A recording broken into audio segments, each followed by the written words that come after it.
But ಇದು ಏಕಶಿಲೆ ರಥ ಅಲ್ಲ, ಒಂದೇ ಕಲ್ಲಲ್ಲಿ ಇದನ್ನ ಮಾಡಿಲ್ಲ. ಪ್ರತಿಯೊಂದು ಮ್ಯೂಸಿಕಲ್ ಇನ್ಸ್ಟ್ರೂಮೆಂಟ್ಸ್ ಕಲ್ಲಿಂದಾನೇ ಮಾಡಿದ್ರು. ಇದು ಅಂತರಾಳ, ಅಂದ್ರೆ ಮಹಾರಾಜರು ಮಾತ್ರ ಒಳಗಡೆ ಹೋಗ್ತಾ ಇದ್ರು. ಈಗಲೂ ಸಹ ಇಲ್ಲಿ ಬ್ಯಾಗ್ಸ್ ಗಳಿರುತ್ತೆ, ನೀವು ನೋಡ್ತೀನಿ ಅಂದ್ರೆ ನಾನು ತೋರಿಸ್ತೀನಿ. ಫ್ಯಾಂಟ್ ಟೇಲ್ಡ್ ಬ್ಯಾಗ್ಸ್ ಅಂತ. ಓಕೆ, ಜಸ್ಟ್ ನೋಡಿ, ಕಾಣಿಸ್ತಿದ್ಯಾ? Vijayanagara temple identification symbol sir, ಪೂರ್ಣ ಕುಂಭ. ಮದರ್ ಮಂಕಿ ಏನ್ ಮಾಡ್ತಾ ಇದೆ, ಬೇಬಿ ಮಂಕಿಗೆ ಫೀಡ್ ಮಾಡೋ ರೀತಿ. ಮೇಲ್ಭಾಗದಿಂದ ನೋಡಿದ್ರೆ ಕಪ್ಪೆ ಮಂಡುಕ, ಇದು ಮಿರಾಕಲ್ ಕಾರ್ವಿಂಗ್ ಸಂಪಿನಲ್ಲಿ. Vishnu 10 avatars in 1 pillar. Last one is ಕಲ್ಕಿ, ಮಹಾರಾಜರ ಮಕ್ಕಳಿಗೆ ಹೇಳಲಿಕ್ಕೆ ಕೆತ್ತನೆ ಮಾಡಿರುವಂತದ್ದು ಉಬ್ಬು ಶಿಲ್ಪಗಳ ಮೂಲಕ. ಹೋಗೋ ಗೂಬೆ ಅವನು.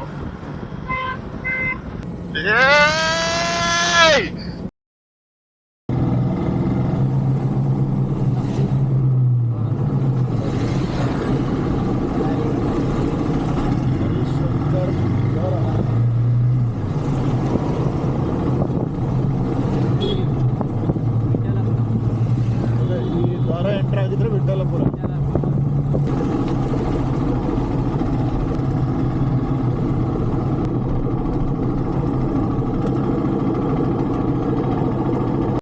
ಸೊ ಇವಾಗ last and final Vittala temple ನೋಡ್ಕೊಂಡು ಇನ್ನು ಬೆಂಗಳೂರು ಕಡೆ ಹೋಗ್ತೀವಿ.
ಹಾಗೆ ಈ ಒಂದು ವಿಠಲನ ದೇವಸ್ಥಾನದ ಹತ್ರ ನಿಮ್ದೆ ವೆಹಿಕಲ್ಗಳು, ಬೈಕ್ ಆಗಿರ್ಬೋದು, ಕಾರ್ಗಳು ಯಾವುದಕ್ಕೂ ಪ್ರೈವೇಟ್ ವೆಹಿಕಲ್ಸ್ಗೆ ಪ್ರವೇಶ ಮಾಡಲ್ಲ. Because of vehicle vibration pollution ಇಂದ ಏನಾಗ್ತದೆ, ಇಲ್ಲಿರುವಂತ ಗೋಪುರದ ಎಂಟ್ರೆನ್ಸ್ ಏನಾಗ್ತದೆ, ಕ್ರ್ಯಾಕ್ ಆಗ್ತದೆ, ಬಿರುಕು ಬರ್ತಾ ಇದೆ. ಇಲ್ಲಿ ನೋಡ್ಬೋದು, ಅಲ್ಲಿವರೆಗೂ up to ಮೇಲೆವರೆಗೂ.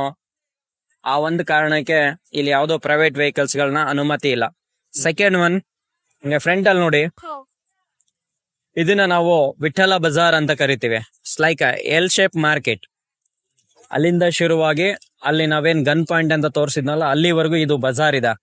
Totally 945 metres Bazaar ಇದೆ. 40 ಮೀಟರ್ ಇದು ಬಿಡ್ತಿರೋಂಥದ್ದು. ಓಕೆನಾ? ಅಂದಿಗೆ ಮಹಾರಾಜರೇನಾದ್ರು ಈ ಒಂದು ದೇವಸ್ಥಾನಕ್ಕೆ ಬರ್ಬೇಕು ಅಂತಂದ್ರೆ ಆನೆಗಳು ಮತ್ತು ಕುದುರೆಗಳನ್ನ ಬಳಕೆ ಮಾಡ್ತಾ ಇದ್ರು. ಆನೆಗಳಿಂದ ಇಳಿಲಿಕ್ಕೆ ಮತ್ತು ಏರ್ಲಿಕ್ಕೆ ಆ ಕಡೆ ಭಾಗ ನೋಡಿ, ಅಲ್ಲಿ ಮೆಟ್ಲುಗಳ ವ್ಯವಸ್ಥೆ ಇರುವಂತದ್ದು. ನಂತರ ಆ ಆನೆಯನ್ನ ಕಾಯುವಂತ ಮಾಹುತರು ಅಲ್ಲಿ ರೆಸ್ಟ್ ಮಾಡ್ತಾ ಇದ್ರು. ಮಹಾರಾಜರು ಇಳಿದು ಪಾದಗಳನ್ನ ತೊಳೆದು ಉತ್ಸವ ಮಂಟಪಕ್ಕೆ ನಮಸ್ಕಾರ ಮಾಡ್ಕೊಂಡು ಇಲ್ಲಿಂದ ದೀಪಸ್ತಂಭ, ಈ ದೀಪಸ್ತಂಭಕ್ಕೆ ನಮಸ್ಕಾರ ಮಾಡಿ ಇಲ್ಲಿಂದ ನೇರವಾಗಿ ಮಹಾದ್ವಾರದ ಮೂಲಕ ಒಳಗಡೆ ಹೋಗ್ತಾ ಇದ್ರು. ಈ ಒಂದು ದ್ವಾರನ ಶ್ರೀಕೃಷ್ಣ ದೇವರಾಯ ಮಹಾದ್ವಾರ ಅಂತ ಕರೀತಾರೆ. ಮುಂಚೆ 5 ಅಂತಸ್ತಿನ ಮಹಾಗೋಪುರ ಇದು. 1970ರ ದಶಕದಲ್ಲಿ ರಿಸ್ಟೋರೇಷನ್ ಮಾಡಿದ್ದಾರೆ. ಈ ಎಡಭಾಗ, ಒರಿಜಿನಲ್ ಇರೋದು ಬಲಭಾಗ. ಈ ಕಡೆ ಟೋಟಲಿ 5 ಫ್ಲೋರ್ಸ್ ಇತ್ತಿದು. ನಾವು ವಿಠಲಪುರದ ಬಹು ಮುಖ್ಯವಾಗಿರುವಂತ ದೇವಸ್ಥಾನ ಬಂದ್ಬಿಟ್ಟು ವಿಜಯ ವಿಠಲ ದೇವಸ್ಥಾನ ಅಂತೇಳಿ. ಈ ಒಂದು ದೇವಾಲಯ 14ನೇ ಶತಮಾನದಲ್ಲಿ 2ನೇ ದೇವರಾಯನ ಕಾಲದಲ್ಲಿ ನಿರ್ಮಾಣ ಆಗುವಂಥದ್ದು. ಇಲ್ಲಿರುವಂತ ಗೋಡೆಯ ಶಾಸನದ ಮೇಲೆ ಪ್ರೌಢ ದೇವರಾಯನ ಮತ್ತೆ 2 ದೇವರಾಯನ ಆಳ್ವಿಕೆ ಬಗ್ಗೆ ಉಲ್ಲೇಖ ಇರುವಂತದ್ದು. 1426 46ವರೆಗೂ ಎರಡನೇ ದೇವರಾಯನ ಆಳ್ವಿಕೆ. ಆ ಒಂದು ಸಂದರ್ಭದಲ್ಲಿ ಕೇವಲ ಗರ್ಭಗೃಹ ಮಾತ್ರ ನಿರ್ಮಾಣ ಆಗಿತ್ತು. ನಂತರ ಪ್ರೌಢದೇವರಾಯ ಶ್ರೀಕೃಷ್ಣ ದೇವರಾಯನ ಆಡಳಿತ ಅವಧಿಯಲ್ಲಿ ಈ ದೇವಸ್ಥಾನ ಸಂಪೂರ್ಣವಾಗಿ ಜೀರ್ಣೋದ್ಧಾರ ಕಾಣುತ್ತೆ. ಶ್ರೀಕೃಷ್ಣ ದೇವರಾಯರು ಒರಿಸ್ಸಾದ ವಿಜಯದ ನಂತರ ಈ ಒಂದು ದೇವಸ್ಥಾನನ ಸಂಪೂರ್ಣವಾಗಿ ಜೀರ್ಣೋದ್ಧಾರ ಮಾಡ್ತಾರೆ. ಮೊದಲನೇದಾಗಿ ಈ ಮಧ್ಯಭಾಗದಲ್ಲಿರುವಂತ ರಥ ನೋಡಿ, ರಾಜ ಕೃಷ್ಣದೇವರಾಯರು ಒರಿಸ್ಸಾದ ಮೇಲೆ ಗಜಪತಿ ಮೇಲೆ ಯುದ್ಧ ಮಾಡಿ ಗಜಪಂತಿಗೆ ಗರ್ವಭಂಗ ಮಾಡಿದ ನಂತರ ಶ್ರೀಕೃಷ್ಣದೇವರಾಯರು ಕೋನಾರ್ಕ್ ಸನ್ ಟೆಂಪಲ್ ನ ನೋಡಿ ಇನ್ಸ್ಪೈರ್ ಆಗಿ ಹಂಪಿಯಲ್ಲಿ ಒಂದು ರಥದ ದೇವಾಲಯನ ನಿರ್ಮಾಣ ಮಾಡ್ತಾರೆ. ಅದು ಕಾಣಿಸ್ತಾ ಇರುವಂತದ ರಥ. ಒರಿಜಿನಲ್ ಚಾರಿಯಟ್ ಬಂದ್ಬಿಟ್ಟು ಈ ರೀತಿಯಾಗಿತ್ತು ಸರ್. ಇಲ್ಲಿ ರಥ ಮೇಲ್ಭಾಗದಲ್ಲಿ ಶಿಖರ, ಇದ್ರ ಮೇಲ್ಭಾಗದಲ್ಲಿ ಕಲಶ ಇತ್ತು. 1856 ಅಲ್ಲಿ ಇಮೇಜಸ್ ಪ್ರಕಾರ ಈ ರೀತಿಯಾಗಿದ್ದು. ಬ್ರಿಟಿಷ್ ಅವರು ಇದನ್ನ ರಿಮೂವ್ ಮಾಡಿಸ್ತಾರೆ, ಮೇಲ್ಭಾಗದಲ್ಲೆಲ್ಲ ಕ್ಲೀನ್ ಮಾಡಿಸಿ ಮತ್ತೆ ಈ ರೀತಿಯಾಗಿ ಮೇಂಟೈನ್ ಮಾಡುವಂಥದ್ದು. ಇಡೀ ನಮ್ಮ ಭಾರತ ದೇಶದಲ್ಲೇ 3 ದೇವಾಲಯಗಳು ಮಾತ್ರ ರಥದ ದೇವಾಲಯಗಳು ಅಂತ ಕರಿತೀವಿ. ಒಂದು ಮಹಾಬಲಿಪುರದಲ್ಲಿ ಇರುವಂತದ್ದು, ನಂತರ ಕೋನಾರ್ಕ್ ಸನ್ ಟೆಂಪಲ್, ಅದಾದ ನಂತರ ಕರ್ನಾಟಕದ ಹಂಪಿ ವಿಜಯ ವಿಠಲ ದೇವಾಲಯ. ಇದು ಎಲ್ಲರೂ ಏಕಶಿಲಾ ರಥ ಅಂತ ಕರೀತಾರೆ, ಬಟ್ ಇದು ಏಕಶಿಲೆ ರಥ ಅಲ್ಲ. ಒಂದೇ ಕಲ್ಲಲ್ಲಿ ಇದನ್ನ ಮಾಡಿಲ್ಲ. ಸಂಪೂರ್ಣವಾಗಿ 24 ಕಟ್ ಪೀಸಸ್ ಸ್ಟೋನ್ಸ್ ನ ಅಸೆಂಬಲ್ ಮಾಡಿರೋಂಥದ್ದು. ಎಲ್ಲದನ್ನ ಅಸೆಂಬಲ್ ಮಾಡ್ಬಿಟ್ಟು ಈ ಒಂದು ರಥನ ಬಿಲ್ಡ್ ಮಾಡಿರೋಂಥದ್ದು. ಟೋಟಲ್ ಹೈಟ್ ಬಂದ್ಬಿಟ್ಟು 22 ಫೀಟ್ ಹೈಟ್ ಇದೆ ಇದ್ರದ್ದು. 7 ಲೇಯರ್ಸ್ ಇದೆ. ಮೇಲ್ಭಾಗದಲ್ಲಿ ಕಲಶ ಇತ್ತು, ಶಿಖರ ಇತ್ತು, ರೂಫ್ ಇತ್ತು. ರೂಫ್ ನ ನೀವು ನೋಡ್ಬೋದು ಈಗ. ಆಮೇಲೆ ವಾಲ್ ಬೇಸು, ಪಿಲ್ಲರ್ಸು, ಆಮೇಲೆ ವೀಲ್ ಬೇಸು, ವೀಲು ಮತ್ತೆ ಫೌಂಡೇಶನ್. ನಾವು ಈ ರಥ ಏನ್ ನೋಡ್ತೀವೋ, ರಥದ ಒಳಭಾಗದಲ್ಲಿ ಅಂಜನಿ ಮುದ್ರೆಯಲ್ಲಿರುವಂತ ಮಾನವ ರೂಪಿಯಲ್ಲಿರುವಂತ ಗರುಡ, ನನ್ನ ಟಾರ್ಚ್ ಲೈಟ್ ಕಾಣಿಸ್ತಿದೆಯಲ್ಲ, ಅಲ್ಲೇ ಮೇಲ್ಭಾಗದಲ್ಲಿ ತಿಲಕ, ಶಂಖ ಚಕ್ರ, ವಿಂಗ್ಸ್ ಇದೆ. ಅದ್ರ ಮುಂಭಾಗದಲ್ಲಿ ನಮಸ್ಕಾರ ಮಾಡ್ತಿರೋಂತ ಗರುಡನ ನಾವು ನೋಡ್ಬೋದು. ಹೌದು, ಕಾಣಿಸ್ತಿದೆ ನೋಡಿ ಗರುಡ. ಓಕೆನಾ? ಇದನ್ನ ನಾವು ಗರುಡ ರಥ ಅಂತ ಕರಿಬೇಕು, ಅಥವಾ ಗರುಡ ಮಂಟಪ ಅಂತೇಳಿ. ಅಂದಿನ ಕಾಲಕ್ಕೆ 15ನೇ ಶತಮಾನದಲ್ಲಿ ಇದನ್ನ ನಿರ್ಮಾಣ ಮಾಡ್ತಾರೆ. ಕೆಳಭಾಗದಲ್ಲಿ ಲ್ಯಾಡರ್ಸ್ ಇದೆ ಬೋತ್ ಸೈಡ್ ಅಲ್ಲಿ. ಇಲ್ಲಿ ಕಾಣಿಸ್ತಿದೆಯಲ್ಲ, ಅಂದಿಗೆ ಕುದುರೆ ಕಾಲುಗಳು, ಕುದುರೆ ಬಾಲ ಇರುವಂತದ್ದು. ಬ್ರಿಟಿಷ್ ಅವರು ಈ ಆನೆಗಳನ್ನ ಇಟ್ಟಿರುವಂತದ್ದು. ಇದನ್ನ ಮುಂಚೆ ಇದಕ್ಕೆ ಒರಿಜಿನಲ್ ಆಗಿ ಕುದುರೆಗಳು ಇದ್ದಂಥದ್ದು. ಓಕೆನಾ? ಇಲ್ಲಿನೂ ಅರ್ಬಲ್ ಕಲರ್ಸ್ ಕಾಣಿಸುತ್ತೆ ನೋಡಿ. ಈ ಮೇಲ್ಭಾಗದಲ್ಲೆಲ್ಲ ಕಾಣಿಸ್ತಾ ಇರೋದೆಲ್ಲ ಅರ್ಬಲ್ ಕಲರ್ಸ್. ಓಕೆನಾ? ರಥದ ಮೇಲ್ಭಾಗದಲ್ಲಿ ರಿಸರ್ವ್ ಬ್ಯಾಂಕ್ ಆಫ್ ಇಂಡಿಯಾ 2016 ಅಲ್ಲಿ ಪ್ರಿಂಟ್ ಮಾಡಿರುವಂತ ರಥದ ಒಂದು ಚಿತ್ರನ ನೀವು ನೋಡಬಹುದು. ಇಲ್ಲಿ ಹಂಪಿ ಅಂತ ಹೇಳಿದೆ. ಹಿಂಭಾಗದಲ್ಲಿರುವಂತದ್ದು ಚಾರಿಯಟ್. ಇದು ಹಂಪಿ ಐಕಾನ್. ಇದು ಇದರಿಂದಾನೇ ಈಗ ಟೂರಿಸಂ ಜಾಸ್ತಿ ಆಗ್ತಾ ಇದೆ. ನೀವು ಮಹಾರಾಷ್ಟ್ರದ ಪಂಡ್ರಪುರ ವಿಠಲನ ಬಗ್ಗೆ ಕೇಳಿರ್ತೀರ ಕತೆಗಳನ್ನ. ಮಹಾರಾಷ್ಟ್ರದಲ್ಲಿರುವಂತ ಪಂಡ್ರಪುರದ ವಿಠಲನ ಮೂಲ ಸ್ಥಳ ಹಂಪಿ. ಅದು ಕಾಣಿಸ್ತಿದೆ ನೋಡಿ, ವಿಠಲ, ವಿಠೋಬ ಸ್ಟ್ಯಾಂಡಿಂಗ್ ಪೊಸಿಷನ್ ಅಲ್ಲಿ ಇರುವಂತದ್ದು. ಓಕೆನಾ? ಇಲ್ಲಿ ವಿಠಲ ಮತ್ತು ರುಕ್ಮಿಣಿಯನ್ನ ರಾಜ ಕೃಷ್ಣದೇವರಾಯರ ಕಾಲದಲ್ಲೇ ಪ್ರತಿಷ್ಠಾಪನೆ ಮಾಡಲಾಗಿತ್ತು. 1565 ದಾಳಿ ನಂತರ ಇಲ್ಲಿರುವಂತ ವಿಠಲ ಸ್ಥಳಾಂತರ ಆಗುತ್ತೆ. ಕಾಣಿಸ್ತಿದೆಯಲ್ಲ ಇದೆಲ್ಲ. ಇಲ್ಲಿನ ಅರ್ಬಲ್ ಕಲರ್ಸ್ ತುಂಬಾ ನೀಟಾಗಿ ಕಾಣಿಸುತ್ತೆ.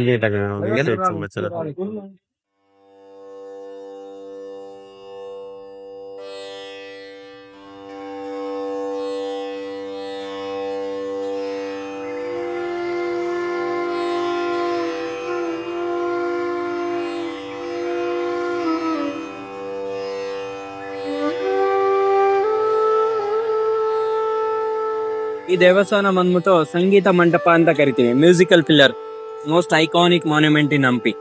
ಸಪ್ತ ಸ್ವರ ಮಂಟಪ ಅಂತ ಕರೀತಾವಂಥದ್ದು. ಆಸ್ ಪರ್ ದ ವಾಸ್ತು ಪಂಚಪೀಠಗಳು, ಮಹಾದ್ವಾರ ಆದ ನಂತರ ಪಂಚಪೀಠಗಳು. ಆ ಪೀಠಗಳು ಮುಗಿದ ನಂತರ ಇದನ್ನ ನವರಂಗ ಮಂಟಪ ಅಥವಾ ಮಹಾ ಮಂಟಪ ಕರೆಯುವಂಥದ್ದು.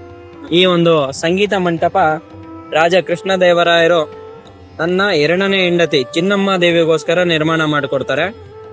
ಇಲ್ಲಿ 7 ಸ್ವರಗಳನ್ನ ಕೇಳಿಸ್ಕೋಬಹುದು. ಸಾರಿಗಮ ಪದನಿಸ. ಅದ್ರ ಜೊತೆಗೆ ಪಂಚ, ತಾಲ, ವಾದ್ಯ, ಜಲತರಂಗ, ಡಮರು, ಪ್ರತಿಯೊಂದು ಮ್ಯೂಸಿಕಲ್ ಇನ್ಸ್ಟ್ರೂಮೆಂಟ್ಸ್ ಕಲ್ಲಿಂದನೇ ಮಾಡಿದ್ರು. ಜಾಗಟೆ, ಡಮರು, ಮೃದಂಗ. Totally 56 musical pillars. Before present ನಮಗೆ ಒಂದು 46 ಮ್ಯೂಸಿಕಲ್ ಪಿಲ್ಲರ್ಸ್ ಮಾತ್ರ ಉಳ್ಕೊಂಡಿರೋದೆ. 1565 ರಕ್ಕಸ ತಂಗಡಿ ಯುದ್ಧ ಸಮಯದಲ್ಲಿ ಬಿಜಾಪುರ್, ಆದಿಲ್ ಶಾಹಿ, ಗೋಲ್ಕೊಂಡ, ನಿಜಾಮುದ್ದೀನ್ ಶಾಹಿ, ಅಹಮದ್ ನಗರ್ ಪರಿಚಯ ಇವರು ಈ ಬಹುಮನಿ ಸುಲ್ತಾನ್ರ ಬಂದು ಈ ಒಂದು ಸಂಗೀತ ಮಂಟಪನ ಸಂಪೂರ್ಣವಾಗಿ ನಾಶ ಮಾಡ್ತಾರೆ. ಓಕೆನಾ? ಅದೇ ರೀತಿ ನಾವೇನು ವಿಠಲನ ದೇವಸ್ಥಾನ ಮುಂಭಾಗ ಏನಿದೆಯಲ್ಲ ಅದು ವಿಠಲ ಬಜಾರ್ ಅಂತ ಏನ್ ಕರಿತೀವಿ. ಆ ಒಂದು ವಿಠಲ ಬಜಾರ್ ಅಲ್ಲಿ ಕುದುರೆಗಳ ವ್ಯಾಪಾರ ಯಾವ ರೀತಿಯಾಗಿ ನಡೀತಾ ಇತ್ತು ಇಲ್ಲಿ ನೋಡಿ. ಕೆಳಭಾಗದಲ್ಲಿ ಚೈನೀಸ್ ಇದಾರೆ. ಆ ಫೇಸ್ ನೋಡಿದ್ರೆ ನಿಮಗೆ ಚೈನೀಸ್ ಅಂತ ಕಾಣ್ತಾರೆ. ಕೋಲು ಸ್ಟಿಕ್ ಹೋಲ್ಡ್ ಮಾಡಿರೋಂಥದ್ದು. ಓಕೆನಾ? ಆ ನಂತರ ಅರೇಬಿಯನ್ಸ್ ನೋಡ್ಬೋದು. ಅವ್ರ ಕೈಯಲ್ಲಿ ಅರಬ್ ದೇಶದ ಕುದುರೆಗಳಿದೆ. ಅದಾದ ನಂತರ ಈ ಮಂಗೋಲಿಯನ್ಸ್ ಇದ್ದಾರೆ, ಪೋರ್ಚುಗೀಸ್ ಇದ್ದಾರೆ, ಇಬೆಡಿಯನ್ಸ್.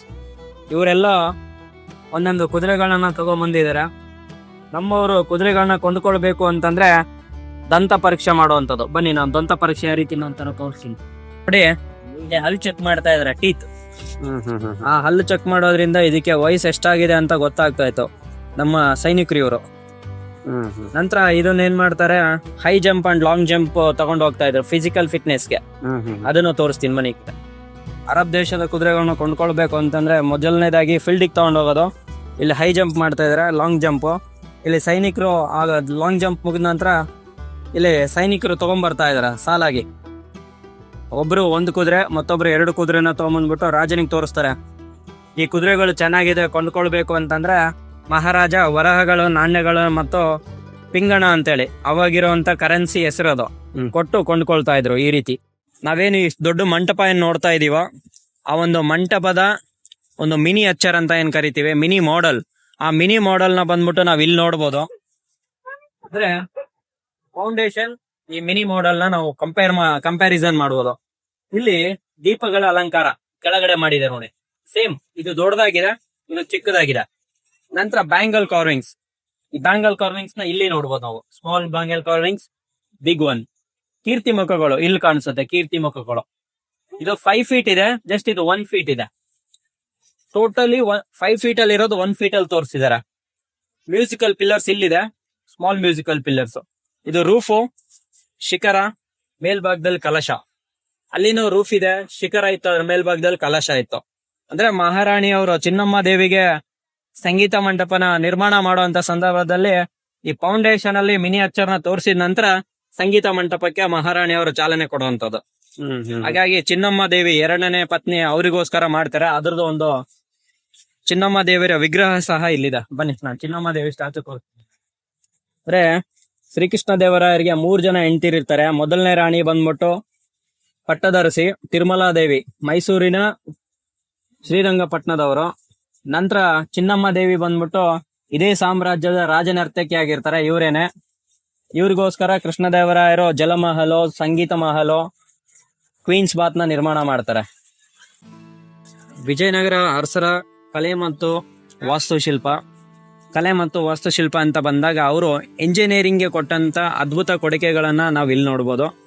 ಈ ಮಳೆಗಾಲ ಅಂತ ಸಂದರ್ಭದಲ್ಲಿ, ಈ ರೈನಿಂಗ್ ಸೀಸನ್ ಅಲ್ಲಿ ಏನಾಗುತ್ತೆ, ಈ ದೇವಸ್ಥಾನದ ಬ್ಯೂಟಿ ಹೆಚ್ಚಾಗುವಂಥದ್ದು. ಮೇಲ್ಭಾಗದಲ್ಲಿ ನೀರು ಬಿದ್ದಾಗ ಇಲ್ಲಿ ಚಿಕ್ಕದಾಗಿರುವಂತ ರಂಧ್ರಗಳಿದೆ. ಓಕೆನಾ? ಈ ರಂಧ್ರಗಳ ಮೂಲಕ ನೀರು ಸಣ್ಣದಾಗಿರುವಂತ ಡೈಮಂಡ್ ಕಟಿಂಗ್ ಮೂಲಕ ಇಲ್ಲಿ ಹೋಲ್ಸ್ ಇದೆ, ಈ ಹೋಲ್ಸ್ ಮೂಲಕ ಹೊರಗಡೆ ಬರುತ್ತೆ. ಅದನ್ನ ನಾವು ಈಗ ಲೈವ್ ಆಗಿ ನೋಡ್ಬೋದು.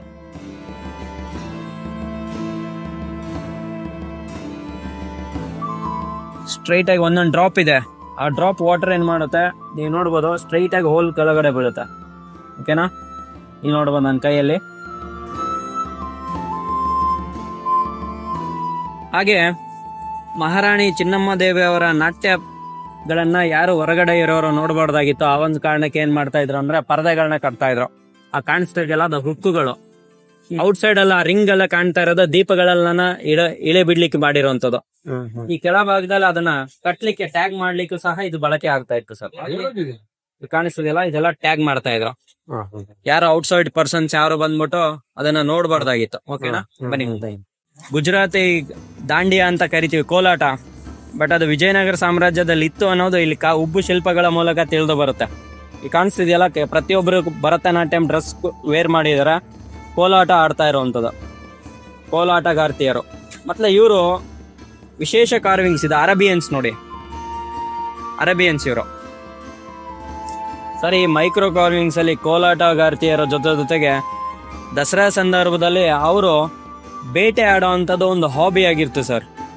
ಇಟ್ಸ್ ಲೈಕ್ ಆ ಹಾಬಿಗೆ ಹೋದಂಥ ಸಂದರ್ಭದಲ್ಲಿ ಕೃಷ್ಣ ಮೃಗ ಅಥವಾ ಜಿಂಕೆಗಳನ್ನ ಬೇಟೆ ಆಡ್ತಾ ಇದ್ರು.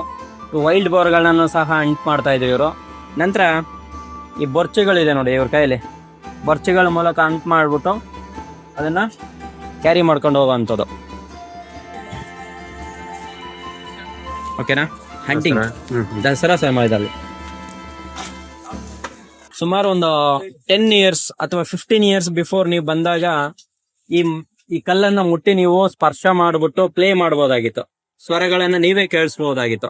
As per the archaeological survey of India ಏನ್ ಮಾಡಿದಾರೆ ಅಂತಂದ್ರೆ ಸಂಪೂರ್ಣವಾಗಿ ಇದನ್ನೆಲ್ಲ ಇಲ್ಲಿರುವಂತ ಸಪ್ತ ಸ್ವರಗಳನ್ನ ರೆಕಾರ್ಡ್ ಮಾಡ್ಬಿಟ್ಟು ಸ್ಕ್ಯಾನರ್ಗಳನ್ನ ಅಳವಡಿಸಿದ್ದಾರೆ. ಜಸ್ಟ್ ನೀವು ಗೂಗಲ್ ಸ್ಕ್ಯಾನರ್ ಮಾಡೋದ್ರಿಂದ ಅದನ್ನ ನೀವು ಕೇಳಿಸ್ಕೋಬಹುದು. ಡಮರು, ಜಲತರಂಗ, ಪಂಚ, ತಾಳ, ವಾದಿ, ಸರಿಗಮ, ಪದನಿಸ, ಪ್ರತಿ ಒಂದು ಸ್ತಂಭದ ರೆಕಾರ್ಡಿಂಗು ಅದ್ರ ಮುಂದ್ಭಾಗದಲ್ಲೇ ಇದೆ.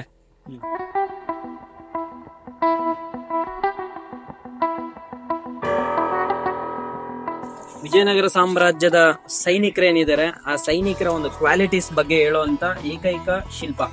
ಇದನ್ನ ಮಕರಾಯಾಲಿ ಅಂತ ಕರಿತೀವಿ. ಅಂದ್ರೆ ಪಾರ್ಟ್ ಆಫ್ 5 ಅನಿಮಲ್ಸ್ ಅಂತ. ಸಿಂಹದ ದೇಹ ಇಲ್ಲಿ ಕಾಣಿಸುತ್ತೆ, ಲಯನ್ ಬಾಡಿ, ಲಯನ್ ಪಪ್ಸ್ ಇರುವಂತದ್ದು, ಟೇಲ್ನ ನಾವು ನೋಡ್ಬೋದು, 4 ಸ್ನೇಕ್ ಇಲ್ಲಿವರೆಗೂ. ಓಕೆನಾ? ಹಾಗೆ ಈ ಫೇಸಿಂಗ್ ಬಂದು ಕ್ರೊಕೊಡೈಲ್ ಮೌತ್ ಇಲ್ಲಿ ಕಾಣಿಸ್ತಾ ಇರುವಂತದ್ದು, ರ್ಯಾಬಿಟ್ ಏರು, ಮುಂಭಾಗದಲ್ಲಿ ಈ ಒಂದು ಲಯನ್ ಐಸಸ್ ಅಂತ ಕರಿತೀವಿ, ಪಿಯನ್ ಫೆದರ್ಸ್, ಎಲಿಫೆಂಟ್ ಟ್ರಂಕ್. ಅಂದ್ರೆ ವಿಜಯನಗರ ಸಾಮ್ರಾಜ್ಯದ ಸೈನ್ಯ ಸಿಂಹದಷ್ಟು ಬಲಶಾಲಿಯಾಗಿದ್ರು. ಹಾಗಾಗಿ ಸಿಂಹದ ದೇಹನ ಹೋಲಿಕೆ ಮಾಡ್ತಾರೆ. ಅವರು ವೇಗವಾಗಿ ಓಡೋದ್ರಲ್ಲಿ ಕುದುರೆಯ ವೇಗ, ಜಲಕಂದಕಗಳನ್ನ, ನದಿಗಳನ್ನ, ಕೆರೆ ತೊರೆಗಳನ್ನ ಅವರು ಪಾಸ್ ಮಾಡಬೇಕು ಅಂತಂದ್ರೆ ಮೊಸಳೆಯ ರೀತಿ. ಹಾಗೆ ಇಡೀ ಯುದ್ಧದ ತಡೆಗಟ್ಟೋದು ಯಾವುದು ಅಂತಂದ್ರೆ ಗಜಪಡೆ. ವಿಜಯನಗರ ಸಾಮ್ರಾಜ್ಯದ ಸೈನ್ಯ ಹೆಂಗಿತ್ತಂದ್ರೆ ತುಂಬಾ ಬಲಿಷ್ಠವಾಗಿತ್ತು ಗಜಪಡೆ ಹಾಗೆ. ಹಾಗಾಗಿ ಇದು ಆನೆಯನ್ನ ತೋರಿಸಿದ್ದಾರೆ. ಯಾವುದೇ ಗುಪ್ತ ವಿಚಾರಗಳನ್ನಾಗ್ಲಿ, ಸೆನ್ಸಿಟಿವ್ ಮ್ಯಾಟರ್ಸ್ ನ ಕೇಳಿಸ್ಕೊಳ್ಳೋದ್ರಲ್ಲಿ ಮೊಲದ ರೀತಿ. ಓವರ್ ಆಲ್ ದೂರದಿಂದ ನೋಡಿದ್ರೆ ಅವರು ನವಿಲಿನಷ್ಟು ಸುಂದರವಾಗಿದ್ದಂಥವ್ರು ವಿಜಯನಗರ ಅರಸರು. ಆ ರೀತಿ ವಿಜಯನಗರ ಸಾಮ್ರಾಜ್ಯದ ಸೈನ್ಯವನ್ನ ಇಂಡಿಕೇಶನ್ ಮಾಡುವಂತ ಮಕರಯಾಲಿ ಸ್ಟ್ಯಾಚ್ಯೂ.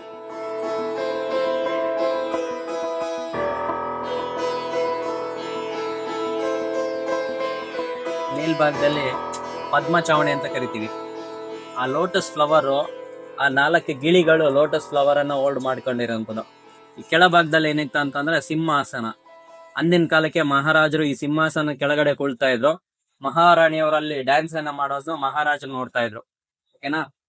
ಈ ಪೊಸಿಷನ್ ಇದು 15ನೇ ಶತಮಾನಕ್ಕೆ ಸಂಬಂಧಪಟ್ಟಿರುವಂತ ಸಂಪೂರ್ಣವಾಗಿ ಅದ್ಭುತವಾಗಿರುವಂತ ಶಿಲ್ಪಕಲೆ. ಬಹುಮನಿ ಸುಲ್ತಾನ್ರ ಕಣ್ಣನ್ನ ಕೆಂಪಗ್ ಮಾಡಿದ್ದು ಇದೇ ದೇವಸ್ಥಾನ. ನೋಡ್ಬೋದು ಎಷ್ಟು ಅದ್ಭುತವಾಗಿತ್ತು ದೇವಸ್ಥಾನ. 14 ಮತ್ತು 15ನೇ ಶತಮಾನದ ಶಾಸನಗಳು ಸರ್ ಇದೆಲ್ಲ ಈ ಭಾಗ.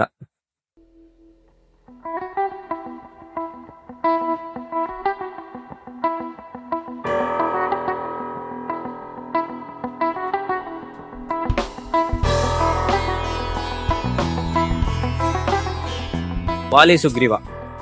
ಹಂಪಿ ಕಾಣಿಸುತ್ತಾ?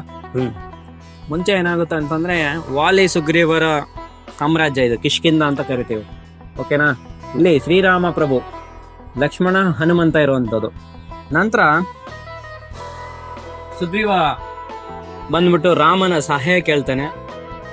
ರಾಮ ತನ್ನ ಬಿಲ್ಲು ಬಾಣದ ಶಕ್ತಿ ಪ್ರದರ್ಶನ ತೋರಿಸುವಂಥದ್ದು ಇಲ್ಲಿ ಈ ಕಡೆ.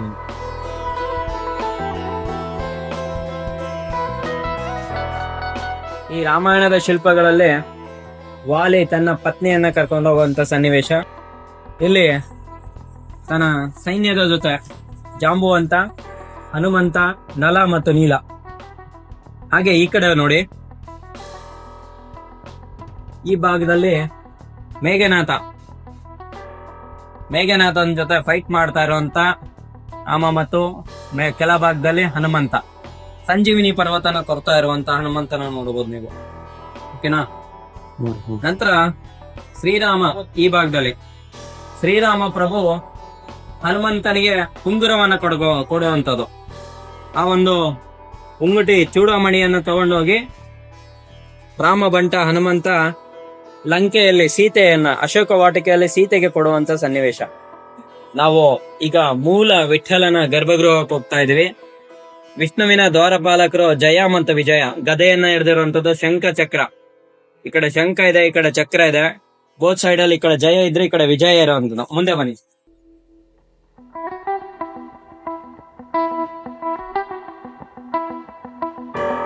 ಹಂಪಿಯಲ್ಲಿ ಬೃಹತ್ ಯೋಗ ಲಕ್ಷ್ಮೀ ನರಸಿಂಹ ಅಂತ ಏನ್ ಕರಿತೀವೋ, ಲಕ್ಷ್ಮೀ ವಿತ್ ನರಸಿಂಹ ಇರೋದನ್ನ ನಾವು ನೋಡ್ಬೋದು. 1565 ದಾಳಿಗೆ ತುತ್ತಾಗಿರುವಂತ ಲಕ್ಷ್ಮೀ ನರಸಿಂಹನ ನಾವು ಉಗ್ರ ನರಸಿಂಹ ಅಂತ ಕರಿತೀವಿ. ಮುಂಚೆ ಈ ರೀತಿಯಾಗಿತ್ತು ಇದು. ಡ್ಯಾನ್ಸಿಂಗ್ ಟ್ರ್ಯಾಕ್, ಆಲ್ಸೋ ನಾಟ್ಯ ಮಂಟಪ, ಸಂಗೀತ ಮಂಟಪ. ಸರ್ ಒಳಗಡೆ ಕಾಣಿಸ್ತಾ ಇರೋದೆಲ್ಲ ಮುಂಚೆ ಮಹಾರಾಣಿಯವರು ಇಲ್ಲೇನೆ ನೃತ್ಯನ ಮಾಡ್ತಾ ಇದ್ರು, ಡ್ಯಾನ್ಸ್ ಮಾಡ್ತಾ ಇದ್ರು.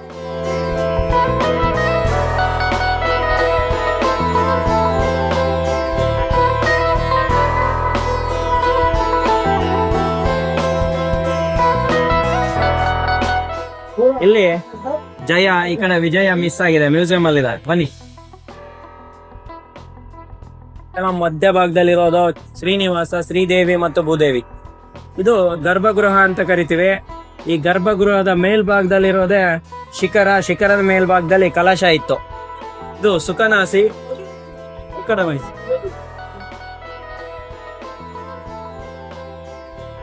ಇದು ಅಂತರಾಳ. ಅಂದ್ರೆ ಮಹಾರಾಜರು ಮಾತ್ರ ಒಳಗಡೆ ಹೋಗ್ತಾ ಇದ್ರು. ರಾಜ ಪರಿವಾರ 7 ಮೆಟ್ಟಿಲುಗಳನ್ನ ಇಳಿದು ಕೆಳಗಡೆ ಹೋಗಿ ಗರ್ಭಗೃಹಕ್ಕೆ ಪ್ರದರ್ಶನ ಹಾಕ್ಬೇಕಾಗಿತ್ತು. ಅಂದಿನ ಕಾಲದ ಇಂಜಿನಿಯರಿಂಗ್ ಯಾವ ತರ ಇತ್ತು ಅನ್ನೋದು ನೋಡಿ. ಆ ಸಣ್ಣದಾಗಿರುವಂತ ಹೋಲ್ಗಳ ಮೂಲಕ ಮಧ್ಯಾಹ್ನ ಸಮಯದಲ್ಲಿ, ಬೆಳಕಿನ ಸಮಯದಲ್ಲಿ ಸೂರ್ಯನ ಕಿರಣಗಳು ಇಲ್ಲಿ ಬಿದ್ದು ನೀರ್ ನಿಲ್ಲಿಸ್ತಾ ಇದ್ರು. ಆ ನೀರಲ್ಲಿ ರಿಫ್ಲೆಕ್ಷನ್ ಆದಾಗ ಗೋಡೆ ಮೇಲೆ ಸನ್ಲೈಟ್ ಬರ್ತಾ ಇತ್ತು ಸರ್, ನ್ಯಾಚುರಲ್ ಲೈಟ್. ಓಕೆನಾ? ಓಕೆ.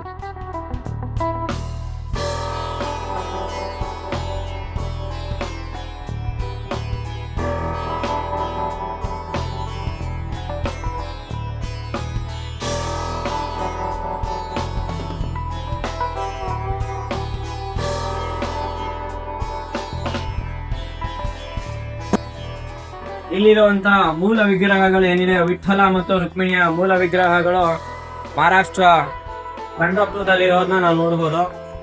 ಇಲ್ಲಿ ವಿಠಲ ಮತ್ತು ರುಕ್ಮಿಣಿಯ ವಿಗ್ರಹಗಳಿತ್ತು. ಇದನ್ನ ನಾವು ಗರ್ಭಗೃಹ ಅಂತ ಕರಿತೀವಿ.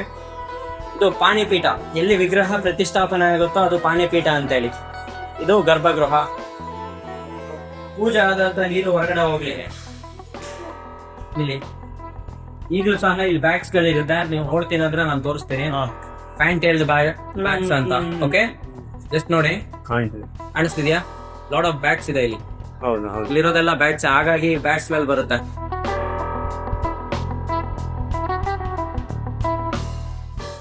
ಇಲ್ಲಿ ಶ್ರೀ ವಿಠಲ ದೇವರು ಅನ್ನೋ ಒಂದು ಶಾಸನ ಸಿಗುತ್ತೆ. ಈ ಒಂದು ಶಾಸನ ರಾಜ ಕೃಷ್ಣ ದೇವರಾಯರು ವರ್ಷದ ವಿಜಯದ ನಂತರ ಹಾಕ್ಸಿದ್ದಾರೆ ಅಂತ ಗೊತ್ತಾಗುತ್ತೆ. ಇಲ್ಲಿ ಶ್ರೀಕೃಷ್ಣ ದೇವರಾಯರ ಅಂತೇಳಿ ನೀಟಾಗಿ ಬರ್ದಿದ್ದಾರೆ. 2ನೇ ಲೈನಲ್ಲಿ ಚಿನ್ನಾದೇವಿ ಅಂತ ಲೆಟರ್ಸ್ ಕಾಣಿಸುತ್ತೆ ನೋಡಿ. ಮೇಲ್ಭಾಗದಲ್ಲಿ ಕೃಷ್ಣದೇವರಾಯರ ತಂದೆ ಆದಂತ ನರಸನಾಯಕರ ಸಹ ಹೆಸರುಗಳಿದೆ ಇಲ್ಲಿ. ಇದು ನರಸನಾಯಕ ಅಂತೇಳಿ.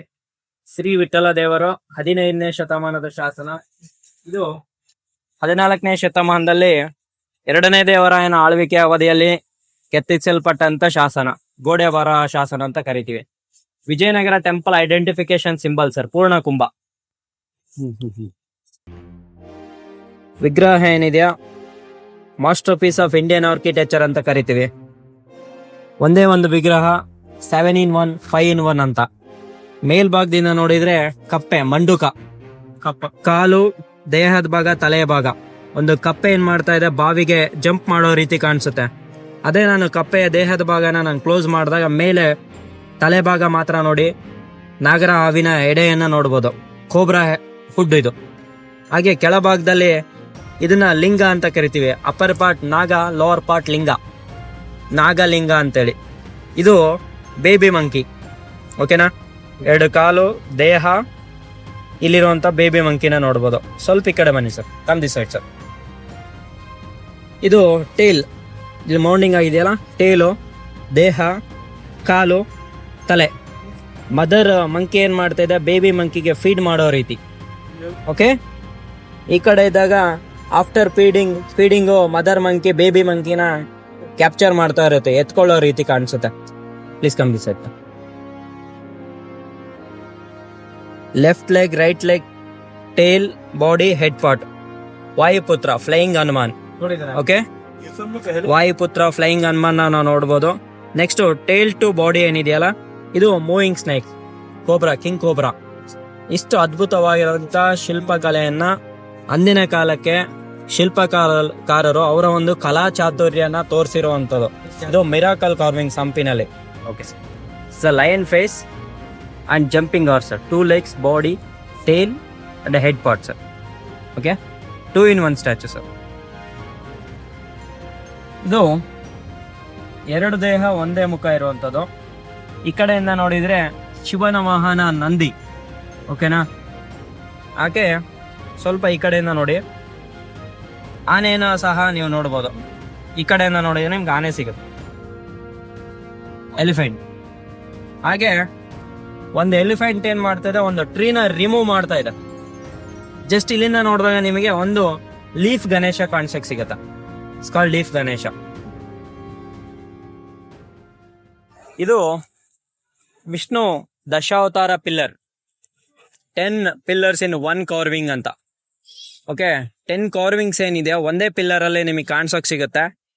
ಫಸ್ಟ್ ಅವತಾರ ಬಂದ್ಬಿಟ್ಟು is first incarnation of Vishnu, ಮತ್ಸ್ಯ ಅವತಾರ. ಓಕೆ, ಇಲ್ಲಿ ಕೂರ್ಮ ಅವತಾರ, ದೇರ್ ಇಸ್ ಅ ವರಾಹ ಅವತಾರ, Narasimha and Vamana, Parashurama and Rama, Balarama, Krishna, last one is ಕಲ್ಕಿ. Vishnu 10 avatars in 1 pillar. ರಾಮ ಮಾರೀಚೆಯನ್ನ ಓಡಿಸ್ಕೊಂಡು ಹೋಗಿ ಕೊಲ್ಲುವಂತ ಒಂದು ಸನ್ನಿವೇಶ. ಮಾರೀಚೆಯ ನಿಜ ರೂಪವನ್ನ ನಾವು ನೋಡ್ಬೋದು ಇಲ್ಲಿ ಶ್ರೀನಿವಾಸ, ಶ್ರೀದೇವಿ ಮತ್ತು ಭೂದೇವಿ ರಾಮೇಶ್ವರಂ ಟು ಲಂಕೆಗೆ ರಾಮ ಸೇತುವೆಯನ್ನ ನಿರ್ಮಾಣ ಇರ್ಬೇಕಾದ್ರೆ ಅವರು ಪ್ಲಾನ್ ಅನ್ನ ಮಾಡ್ತಾ ಇರುವಂತದ್ದು. ಅಲ್ಲಿ ಪರ್ವತನ ತಗೊಂಡ್ಬರುವಂಥದ್ದು ನೋಡಿ. ಇಲ್ಲಿ ಹನುಮಂತ ಲಂಕೆಗೆ ಹೋಗುವಂತ ಸಂದರ್ಭ, ಆ ಲಂಕೆಗೆ ಹೋದಂತ ಸಂದರ್ಭದಲ್ಲಿ ಲಂಕಾಧಿಪತಿ ರಾವಣ, ದಶಮುಖ ಅಂತ ಕರಿತೀವಿ. ಅಂದ್ರೆ ಹನುಮಂತ ಲಂಕೆಗೆ ಹೋದಂತ ಸಂದರ್ಭದಲ್ಲಿ ಅವಳ ಒಂದು ಸಭಾ ನಡೀತಾ ಇರುತ್ತೆ. ಆ ಸಭೆಯಲ್ಲಿ ಹನುಮಂತನಿಗೆ ಯಾವುದೇ ಒಂದು ಸಿಟ್ಟಿಂಗ್ ಅರೇಂಜ್ಮೆಂಟ್ಸ್ ಆಗಲ್ಲ, ಒಂದು ಸಿಂಹಾಸನ ಕೊಡಲ್ಲ.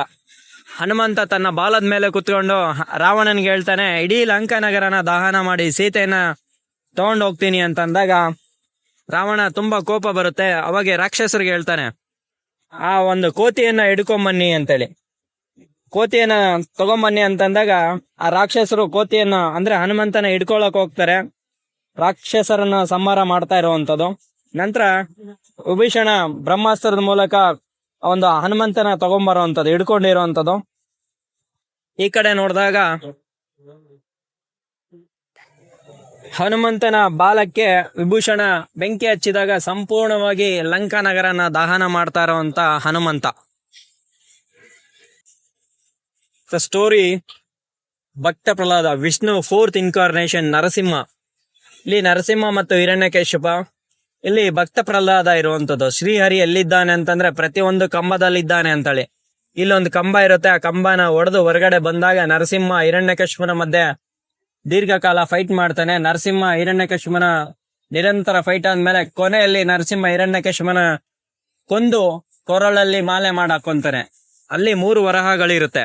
ಅಂದ್ರೆ ಮನುಷ್ಯನಿಂದ ಅಲ್ಲ, ಯಾವುದೇ ಪ್ರಾಣಿಯಿಂದನೂ ಅಲ್ಲ ನನಗೆ ಸಾವಾಗ್ಬಾರ್ದು ಅಂತಂದಾಗ ವಿಷ್ಣು 4ನೇ ಅವತಾರ. ನರ ಅಂದ್ರೆ ಮಾನವ, ಅರ್ಧ ದೇಹದ ಭಾಗ ಸಿಂಹ. ಹಾಗೆ ಮನೆಯ ಒಳಭಾಗ ಅಲ್ಲ, ಹೊರಭಾಗ ಅಲ್ಲ ಅಂತಂದಾಗ ಹೊಸಲಿಯ ಮೇಲ್ಭಾಗದಲ್ಲಿ. ಮತ್ತೊಂದು ನರಸಿಂಹ ಹಗಲು ಅಲ್ಲ, ರಾತ್ರಿ ಅಲ್ಲ ಅಂತಂದಾಗ ಸಂಜೆಯ ಸಮಯದಲ್ಲಿ ಹಿರಣ್ಯಕಶಿಪುನ ಸಂಹಾರ ನರಸಿಂಹನ ಕೈಯಲ್ಲಾಗುವಂಥದ್ದು. ಆ ಒಂದು ಸ್ಟೋರಿಗಳನ್ನ ಇಲ್ಲಿ ಮಹಾರಾಜರ ಮಕ್ಕಳಿಗೆ ಹೇಳಲಿಕ್ಕೆ ಕೆತ್ತನೆ ಮಾಡಿರುವಂಥದ್ದು ಉಬ್ಬು ಶಿಲ್ಪಗಳ ಮೂಲಕ.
ಫೈನಲಿ ಎಲ್ಲ ಮುಗಿಸಿದೀವಿ.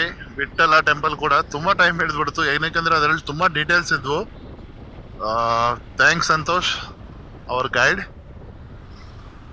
ತುಂಬ ಚೆನ್ನಾಗಿ ಎಕ್ಸ್ಪ್ಲೇನ್ ಮಾಡಿದ್ದಾರೆ ಹಂಪಿ ಬಗ್ಗೆ. ನಾನು ಎಷ್ಟೊಂದು ಸಲ ಬಂದಿದ್ದೀನಿ, but today I think I got more knowledge about Hampi today.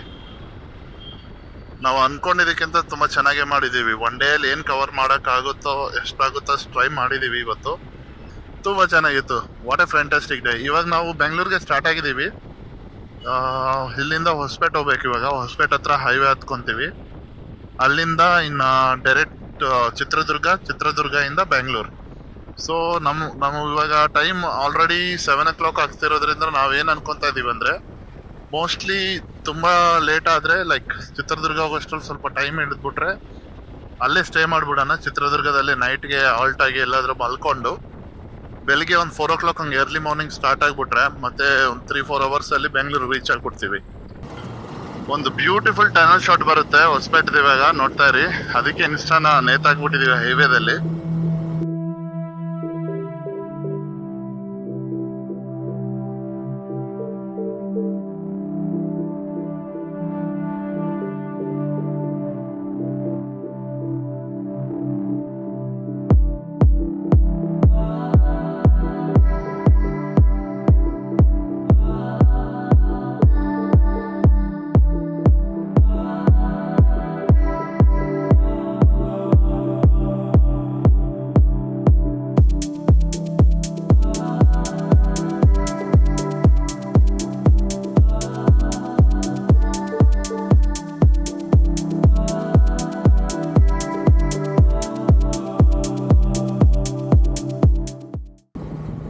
Sandeep, he is calling so much, man. I'll call you back, Sandeep. I'll call you back. I'm right now crossing those bed.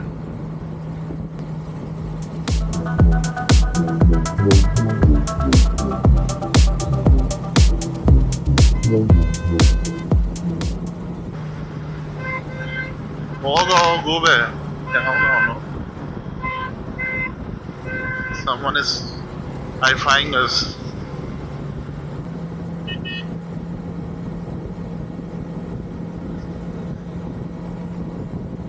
Hey! Sunday! क्या रे मामा? Stop. ఎవరు అనుకున్నానే జస్విక్? జస్సు hi దా నేను వాడు phone చేస్తాడు కదా, ఎక్కడ ఆపినప్పుడు చేద్దాం అనుకుంటున్నా. నాకు తర్వాత ఇప్పుడు సెన్స్ అయింది, బుడ్డోడు ఉన్నాడు వీడు ఇప్పుడు ఎప్పుడు లేని ఫోన్ చేస్తున్నాడు.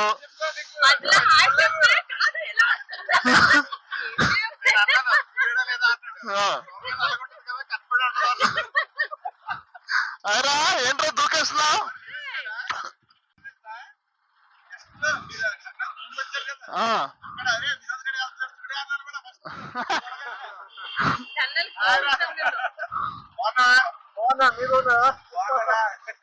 ఏదో చేసు బైక్ మీద వెళ్తుందా? దాంట్లో వెళ్తావు. నేను ఫస్ట్ ఎవడు ఎలా ఆరని కొడుతున్నాడు, ఇరిటేట్ చేస్తున్నాడు అనుకున్నా. తర్వాత కొంచెం చెప్పాక ఎలా అంటుంటే నేను సర్లే ఎవరో సబ్స్క్రైబర్ ఏమో లక్కీలే అనుకున్నా. ఎక్కడ వెళ్తారు డిన్నర్ కి? సరే చూడు ఆ టైంకి ఎక్కడ ఉన్నామో ఫోన్ చెయ్యి. సరే అయితే చూడు అక్కడ ఎక్కడ ఉంటే కలుద్దాంలే. మామ